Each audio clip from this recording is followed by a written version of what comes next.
In this tutorial video, we are going to show you how you can insert a pivot table in Microsoft Excel. So let's start. Here you can see some data. We are going to insert a pivot table here. For this, you just need to go to Insert tab.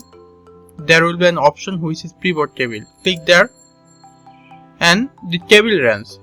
Sometimes it will automatically select your table range, but this time it's not selecting, so we are going to select the table range. So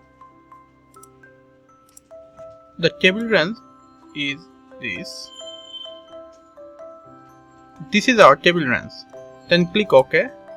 Then we want to create pivot table to the new worksheet. So we are selecting this. Then click OK.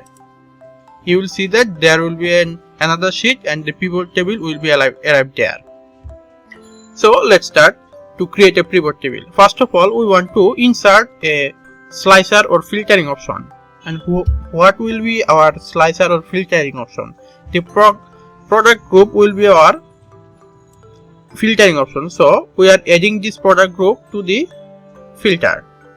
And now we want to add brand to the rows and quantity to the value and total value to the value. Then you can see that there is a pivot table, and if you want to analyze the data, you can see. Suppose we want to show the total number of laptop sale. So we are going to select laptop, then click OK. You can see that total sale is 3 and total value is 2,54,500. And if you want to select any of them, you can see it.